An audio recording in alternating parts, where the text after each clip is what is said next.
On est jeudi, on est à moins de 3 jours de derby. On fait le point. Hier, le match, on fait le point sur le match d'hier en retard de Lazio Vérone, match nul. On parlera de l'Inter, Sensi, et on parlera encore du calendrier et les jours qui, sûrement, il n'est pas favorisé.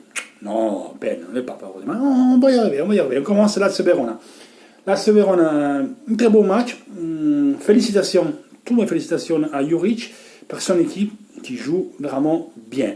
C'est une petite équipe qui sait quoi elle doit faire sur le terrain. Il a une intensité impressionnante et une petite Atalanta avec des joueurs moins forts, mais qui ne lâchent pas le morceau. Ils ont des joueurs quand même qui promettent bien. Kumbula, on l'a vu. L'autre défenseur qui va à Naples, qui est acheté par Naples. Vert, qui est un joueur pas physique, mais hyper rapide. Donc c'est ça qu'il a trouvé là. J'ai trouvé que Juric, en ce moment, il préfère jouer avec des joueurs très rapidement. Verret, il y a Borini, il y a du monde qui a du ballon, il y a l'externe gauche très fort. Il y a une très belle équipe. Sylvestre qui fait un très gros match. Mais surtout, quand le Vérone attaquait la Lazio, il le faisait avec 7-8 joueurs. C'était vraiment une vague, un peu comme l'Atalanta. On rappelle que Juric a été le coach adjoint de Gasperini au Genoa. Après, donc l'agressivité et l'intensité c'est la même. Et en plus, il y a un autre moyen de jouer. Lui, à ce moment, le Vérone joue 3-4-2-1. Les deux attaquants costauds, qui n'étaient pas Signe et l'autre, j'ai oublié de mémoire, tous les joueurs ne me rappellent plus le nom en ce moment. Il a ses remplaçants parce qu'il va jouer avec la rapidité. Et hier, il manquait Amrabat qui était suspendu. Donc, c'est pas Zini qui a fait un passe en arrière. Donc, il est passé à la place d'Amrabat. Donc, Borini il a pris sa place. On dit, c'est beau match. Belle équipe ce Vérone. C'est plaisant à voir. Mes respects, congratulations à eux. Vraiment. Je suis content de comment ils jouent, c'est un plaisir par les yeux. Il n'y a pas que les buts, il faut voir comment ils bougent, ils sont serrés, ils attaquent à 7 et défendent 7, ils essayent toujours de jouer, possession des balles, des fois ils ont souffert, ils jouent contre la Lazio, bien entendu la Lazio qui est en faire un chemin magnifique. 17 matchs sans défaite, la plus grosse série en Italie sans défaite. 15 gagnés, 2 nuls. On est au niveau de Liverpool. Liverpool, bon, on a fait qu'un nul. Les 17 matchs, ils ont fait 15 victoires et 2 nuls. Donc, chapeau à eux.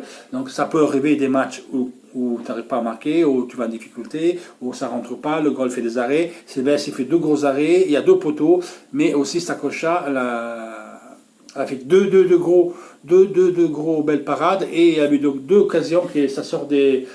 Pas beaucoup, où ils ont mal finalisé, mais c'était vraiment dangereux. L'équipe de Vérone. Donc voilà, ça ne change pas grand-chose. Un point derrière l'Inter, un point avant en plus. Oui, là, ça peut être 2 points de la Juve, il y a 4 points, il y a beaucoup de matchs à jouer. Nous, on arrive dans notre période de la plus... Non, bien sûr, c'est dur, mais vraiment importante, c'est maintenant. Maintenant c'est Milan, c'est Naples, c'est Lazio, après c'est Sampdoria, Juventus, c'est la Coupe, la semi-finale de Coupe Italie, l'Europa League, c'est le moment qu'il faut tout donner. Et pour rapport à hier, la belle nouvelle c'est quoi? Que Sensi il est pleinement récupéré, Borca aussi. Pour une fois, on a de l'abondance à milieu terrain, on a 6 milieux de terrain disponibles, 2 places sont déjà mises à côté. Brozovic, Barella, ils sont intouchables. En ce moment, ils sont intouchables. Barella et Brozovic, ils sont intouchables. Qui avec eux? Eriksen, d'entrée ou en cours de match, Sensi ou Vecino. Ils s'entraînent aujourd'hui, demain, samedi, le coach il choisira mieux. Il y a Borca Baiolo qui revient aussi, donc ça peut être utile dans les rotations, avoir quelques events, des meilleures minutes de jeu par Brozovic. Il faut vraiment, en ce moment, que Mister Conte il pêche, il fait tourner son effectif au milieu de terrain. Il ne faut pas se focaliser toujours sur les mêmes, il ne faut pas les fatiguer parce qu'on a besoin de tout le monde. On a pris 3 joueurs pour avoir plus de choix, donc il faut y aller. Pourquoi je disais on revient sur le calendrier? Alors, quand je fais le calendrier, c'était prévu Milan-Vérone le dimanche, ok, et Verona-Juventus le samedi. Ce n'était pas prévu un match de la semaine, donc c'était une semaine pleine pour tout le monde, et un match à rattraper. Ok, le match va être rattrapé et ils ont choisi le mercredi. Maintenant, la Juve, il anticipe son match à Saint-Denis-Cobéron, comme du calendrier, ok, et après il joue sa demi-finale jeudi. Dimanche, lundi, mardi, mercredi, 4 jours pleins. 4 jours pleins de récupérer. Vérone, même si c'est la faute à personne, il joue contre le Milan le dimanche, il joue mercredi contre la Lazio, et il joue samedi contre la Juventus. Bien sûr, il ne pouvait pas dire, bah, tiens, vu les 6 jours, 3 matchs, on peut participer le match le dimanche. Non, surtout pas, surtout pas. Donc le jour est là, le prochain match qu'on verra, il va gagner parce qu'eux, ils n'ont pas beaucoup de monde à faire tourner dans l'effectif. Donc ils vont être en difficulté la Juventus. 60-70 minutes après, Verona, véritablement, va baisser parce que 6 matchs en 3 jours, ils ne sont pas des robots non plus, donc ils vont caler. Et là, le jour, il va gagner son match. Et il joue samedi pour rejouer le jeudi. À l'arrivée, tu as l'Inter qui a un jour moins de repos parce qu'il joue dimanche. Et il joue mercredi, alors qu'on a joué tous les deux dimanche. Le Milan a joué dimanche, il va jouer dimanche, mais il a un jour au moins de repos par rapport à la Juve. Et la Juve joue samedi, et il rejoue jeudi. Après, nous diront, ah oui, mais nous, on joue dimanche, je m'en bats les couilles. Mais toi, dans la rotation, tu es encore favorisé. Comme dans l'autre cycle, le premier cycle que j'ai fait une vidéo, que l'Inter, quand on avait tous les blessés, il avait joué 7 matchs en 20 jours, avec 14 jours de récupération. Naples en a vu 16, et la Juventus en avait 17 jours de récupération, et l'Atalanta 19. Faites-vous la différence. Donc là, ok, c'est une faille du calendrier, mais bon, la logique, la bonne foi, c'est-à-dire, le match de samedi, on le ramène à dimanche, et puis c'est tout. Ah non, mais on ne peut pas, il y a le derby dimanche. Ben, tu le fais jouer dimanche à 18h, tu le fais jouer dimanche à 19h, tu le fais jouer dimanche à 15h. C'est pas normal, c'est pas normal que ce match-là, du Vérone, il doit jouer samedi. Alors qu'il rentre, qui est aujourd'hui dans Rome, et ils font quoi? 2 massages, des fatigantes, un entraînement demain, et samedi, ça rejoue. Trouvez-vous la différence? Les autres, c'est le jour qui s'entraînent. Après, dimanche, ils ne jouent pas, lundi, ils ne jouent pas, mardi, ils ne jouent pas, et mercredi, ils ne jouent pas. Ils ont 4 jours. Voilà. À l'Inter, ils jouent dimanche, lundi, mardi, et ils jouent mercredi. Il y a quelque chose qui ça ne me plaît pas. Ce calendrier, ce n'est pas normal. Voilà, ça, c'est une chose qui ça fait pas mal penser aux choses. Donc, je pense que la Ligue italienne de football, il aurait pu faire un effort, essayer de bilancer un peu mieux. Même si c'était pas prévu qu'il y avait son match en retard. Ok, c'est tombé son match en retard. Donc, il faut aussi comprendre l'équipe qui a joué. Il ne peut pas jouer 3 matchs en 6 jours, une équipe comme ça. Mais c'est quoi ça? On a les comiques. Ah oui, maintenant c'est fait, c'est comme d'habitude. C'est au tout ou rien. Côté Milan, Ibrahimovic, il sera là. Apparemment, hier, il s'est entraîné encore à part. Aujourd'hui, il doit rentrer en groupe. Il a fait un poste où il fait le Lyon. Ok, il fera 3 buts. Il fera 3 buts, lui. Même Donnarumma va marquer ce corner. 3-0 pour Milan, but de Donnarumma. Comme ça, Milan y gagne. Les gars, beaucoup de vous m'ont dit, ouais, mais on va les battre d'ici. Le derby. Oubliez le classement, oubliez tout, ça ne compte pas le classement, le retard, si on joue bien, si on joue mal, si on de la merde. C'est toujours un match à part où tu trouves des énergies, tu trouves des motivations qui vont au-delà de tout. Donc c'est 50 et 50, il n'y a pas de favoris, il n'y a jamais de favoris dans un derby. Mettez-vous de la tête. C'est tout. Pour le reste, côté stade, il y a des nouveautés plutôt importantes. Un rapprochement entre l'Inter Milan et la mairie, ils ont trouvé un accord. Maintenant, il faut mettre tout sur papier, il faut faire des projets. San Siro, il sera une partie gardée, il deviendra une petite citadelle du sport. Donc une partie restera debout, ce n'est pas comme le qualifié du vert où tu pourras aller faire du sport. Parce que restructurer San Siro, même si tous sont là, même si c'est un monument, c'était déjà si tu vas le restructurer, il n'aura plus la même forme en partie. C'est totalement différent. Ça coûte trop cher et ça fait moins d'écapiance. Ça mène à 47 000, 48 000. Et il n'y aura plus la forme qu'il y a maintenant. Parce que avec les nouvelles modernités, les services qu'ils vont donner aux gens, ça ne sera plus possible. On doit voir comme ça. Donc, on va le requalifier.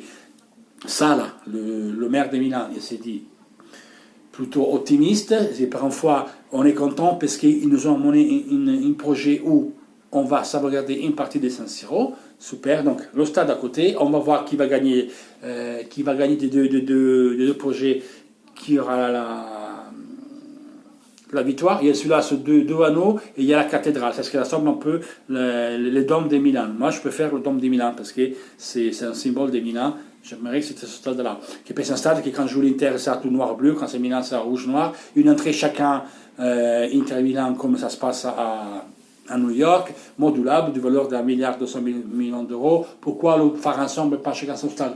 Parce que, en tout cas, voilà, tu as un bon stade comme ça, tu peux le partager, c'est un stade à toi. Quand tu joues l'Inter, c'est Inter. Quand tu joues de bien, c'est Milan. Donc, c'est bien rouge, c'est bien noir. Et chacun, et en plus, c'est modulable, les sièges, les lumières, donc tout sera parfait. Il sera à l'avant-garde, il y aura la requalification du quartier, ce sera super. C'est un superbe stade, encore mieux que celui-là du Tottenham. Voilà.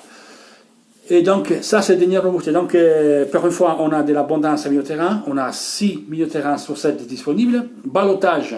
Brozovic et Barella sont intouchables. Ballottage entre Vecino, Eriksen, Sensi. On verra qui va commencer, qui rentrera après, qui dit Eriksen, qui dit Sensi, qui dit Vecino. Ça dépend. C'est un match, en tout cas, très important. C'est le moment de faire le maximum. On doit y être performant et on y arrive par une fois avec de bonnes nouvelles. On touche fer, qu'il n'y a pas de blessés et on espère bien. Voilà les dernières nouvelles, les gars. Moins de 3 jours à Inter Milan. Bisous. Je vais laisser le link d'une page qui s'appelle Nerazzurri francophone, qui il y a quelques jours il est en collaboration avec ma page Facebook. Donc il y aura un link ici. On est en train de mettre, de créer dans ces jours un groupe WhatsApp. Donc je mettrai Bertrand et Stéphane. Stéphane, c'est ce qui a fait la page Nerazzurri francophone. Admin du groupe WhatsApp. Donc, qui est intéressé, il met son numéro de téléphone. Je vais prendre le numéro de téléphone, je vais l'ajouter et votre numéro de téléphone il sera effacé du commentaire. Vous mettez simplement votre nom ou votre numéro de téléphone. Je le prends et avec votre prénom et j'ajouterai au groupe. Ensuite, j'effacerai le message. Et une seule règle, pas d'insulte, on ne s'insulte pas dans le groupe, on n'insulte pas les joueurs, on peut dire ce qu'on pense, on le dit de manière correcte et politesse entre nous. On ne peut pas avoir des opinions pareilles, mais le plus beau, c'est d'interagir entre nous parce que justement, de discuter, de dire, de voir pourquoi une pense une chose, pourquoi l'autre pense une autre chose. Ça, c'est bien, interagir de manière intelligente, en respectant l'opinion d'autres. Avec le maximum de respect de l'opinion d'autres personnes, c'est bien. Et justement, quand il y a une chose que toi, tu n'es pas d'accord, voilà, il faut expliquer pourquoi tu es d'accord. Pas dire, oh, t'es un bâtard, tu connais un foot. Ça, j'aime pas. Chacun a sa libre et propre opinion. Personne n'a la vérité. Le beau, c'est d'interagir entre nos supporters, tout en avoir sa propre opinion, qui c'est subjective. Hein. C'est un truc subjectif. L'important, c'est de s'exprimer et expliquer, et dire pourquoi. À la limite, tu n'es pas d'accord, et l'autre, il peut réagir, il peut répondre sans arriver à s'insulter. La base, il y a une règle, pas d'insulte et respect de l'opinion des autres. Après, tu peux, en parlant, tu peux dire ce que tu penses. Pas des photos des femmes à poil, je vais le dire. Pas des photos, pas des trucs vulgaires, je ne veux pas. Parce que c'est un truc sur l'Inter. C'est pas de politique, pas Inter et foot, c'est tout. Pas des gens à poil, je m'en bats les couilles. Ça, je ne veux pas, je vous le dis d'entrée.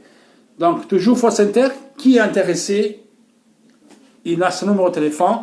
On est à la recherche des collaborateurs et éditeurs parce que avec Stéphane on fait donc sa page, vous avez le link, mettez le like sur Facebook.